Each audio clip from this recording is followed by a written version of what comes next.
Alam nyo, ang dami kasing dakdak, ang daming drama. Ang issue lang dito, nasaan yung duly received application form mo? Importante po yan kasi yung duly received application form also contains yung pag-amin sa pagkakasala. Ang aming posisyon po, napaka-importanting dokumento niyan, siguro kasi importante yan ng birth certificate, ng marriage contract, dahil tatlong counts of kudita naman yung pinag-uusapan natin, dapat naitago yan. Walang kopya si Trillanes, walang kopya ang DND, nagpunta siya ng Supreme Court, ang kanyang inattach, blankong application form. Tama na po ang drama, tama na ang dakdak, binigyan ko na po kayo ng primetime coverage nung kami nasa Jordan. Back to reality, where is your duly received application form? Ganun lang pong kasimple yun.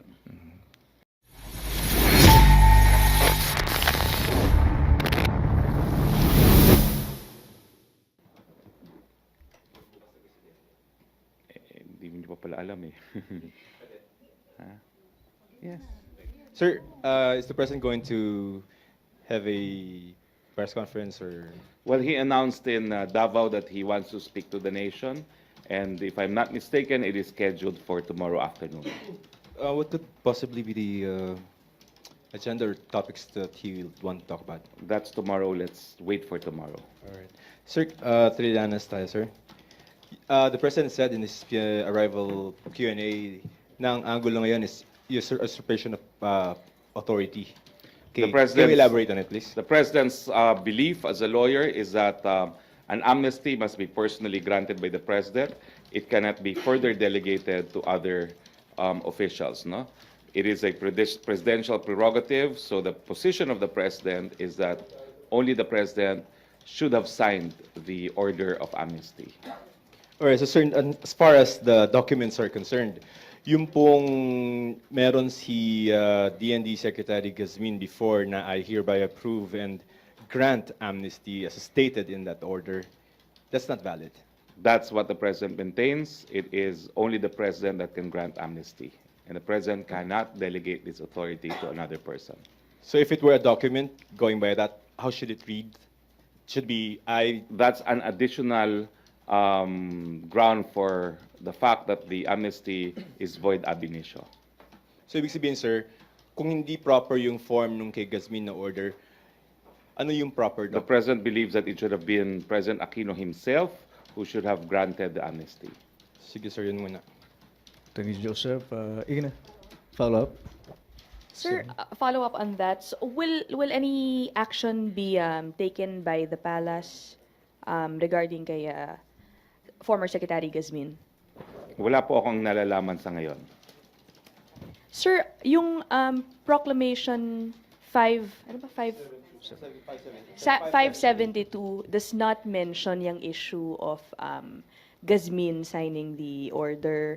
How will it play doon sa issue na to since it's now with the Supreme Court which is studying it for its legality? Will another petition be filed or motion be filed? Certainly not, no, because I'm sure the government will be given an opportunity to file its comment, and in the comment, lahat na po yung basihan kung bakit sa tingin ng gobyerno null and void ab initio yung amnesty will be invoked by the Republic.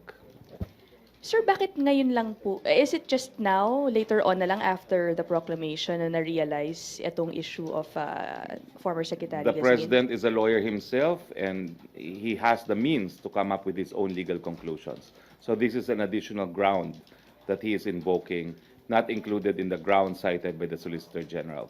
Okay. Thank Thank you, sir. you, Ina. Celerina. Good afternoon, sir. So if the government will use this document na pinirmahan ni Secretary Gazmin, what will be the effect? I suppose that the same amnesty, same certification was also given to the other Magdalo who were given this amnesty. So what will be the effect on them? Well, if the President's theory is correct, then similarly situated individuals would have similar amnesties which could be declared as being null and void ab initio. No? But right now, the only one being invoked as being null and void ab initio is that of Senator Trillanes. I suppose they issue that certification based also on the, like, for instance, amnesty granted during the other administration. So if that's the case, those who were granted also amnesty and signed by the defense secretary instead of the president, that could also be affected. That could be the case, but of course, there has to be a declaration that it is null and void ab initio. Without that declaration, then I suppose it remains valid. So if ever somebody would question that also and use against the other grantees, that the case would prosper. That could be a basis to declare it as null and void, but as I said, this is now a matter to be resolved by the Philippine Supreme Court.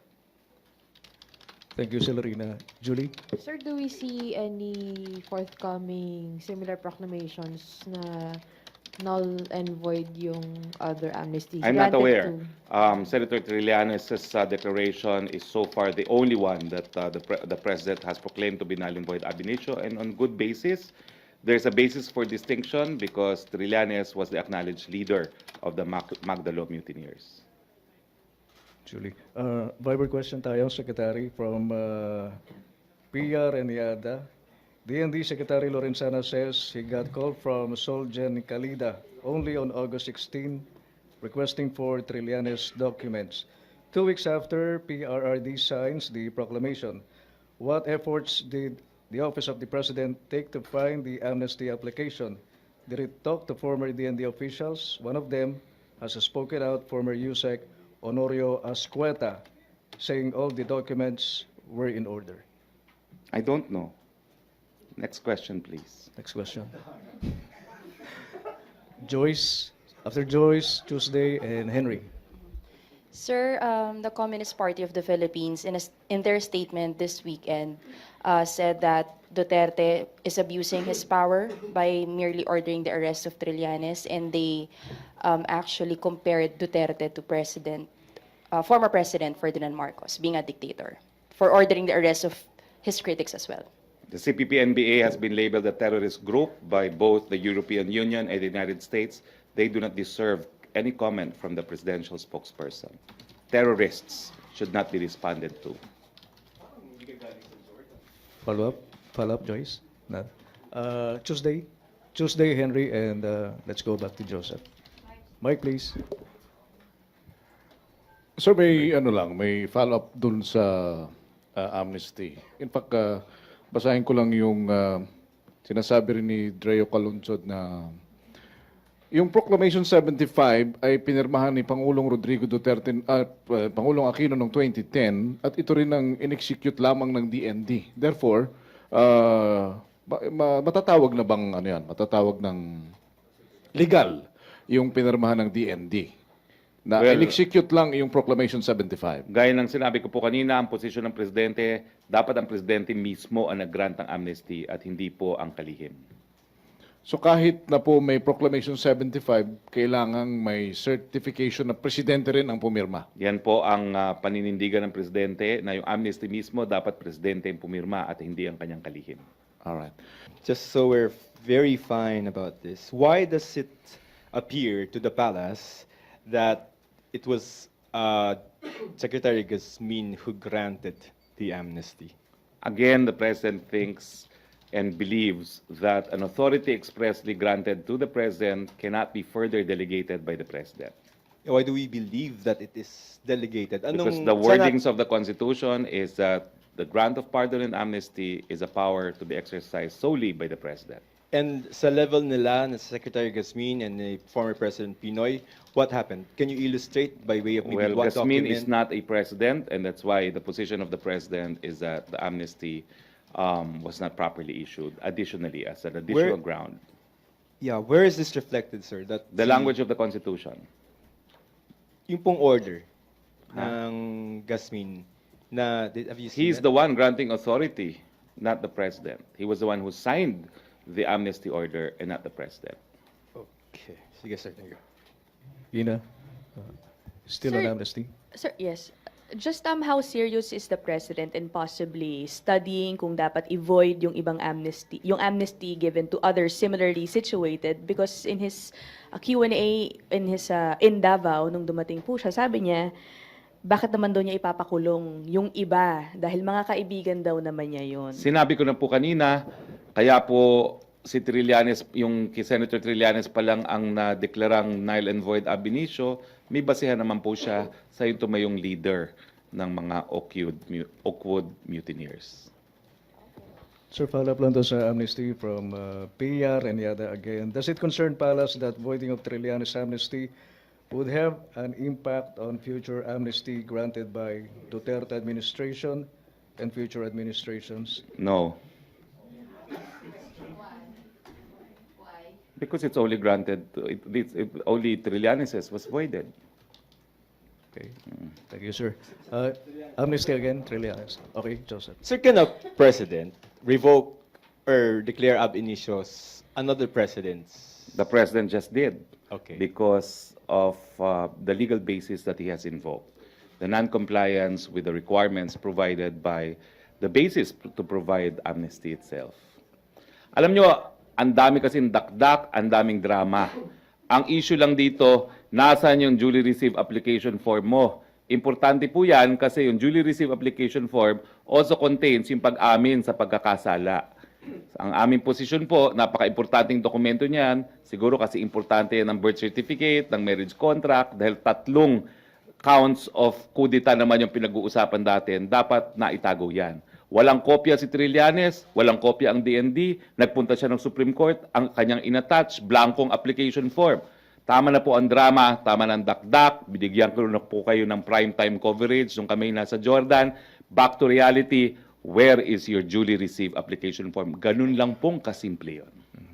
Ibang topic na tayo, MPC. Other topics? Trillanes ulit. Bombo. Celerina Joyce.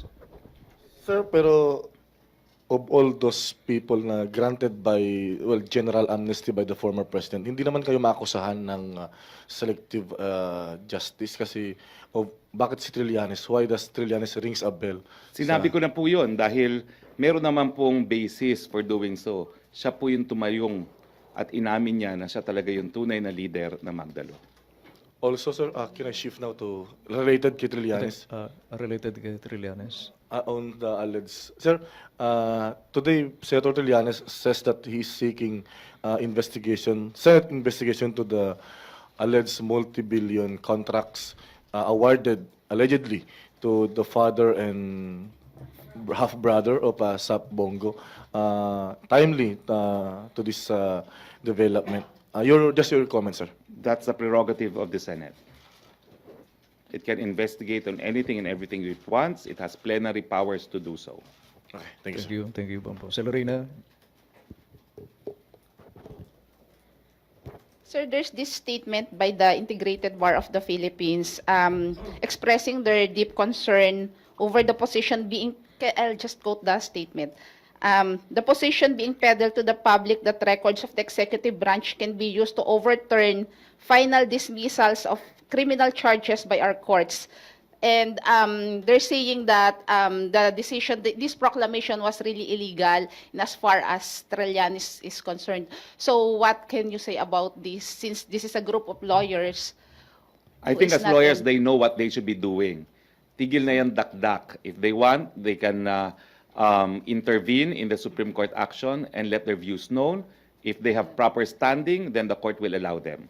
So sa akin po, the IPP of all organizations knows what the proper legal remedy is. Doon po sa korte, dali ng usapin, wag sa media. Sir, going with that statement of the President against Gasmin, na siya yung pumirma, sa Constitution din is the President who is the chief architect, di ba, of the ng foreign policy. So what will happen to those, if ever na i-compare yung mga agreements that the government signed, and it's the alter ego of the presidents who signed those agreements. So that could be a ground also na pwedeng i-revoke. No, because in international law, we have what is known as full powers. A full power is a document stating who the authorized representative of a state is in signing an international treaty. The absence of a full power is a basis to nullify a treaty signed without full powers. So big distinction. Even in treaties, you need what is known as full powers. Parang SPA. So this yung power na ignorant din ni President to Gasmin na siya yung sumain kasi nandun sa certificate na parang may power of the President. Tapos si Gasmin lang yung nag-sign. Kaya It's nga not- po pero wala pong full powers na binigay kahit kanino eh.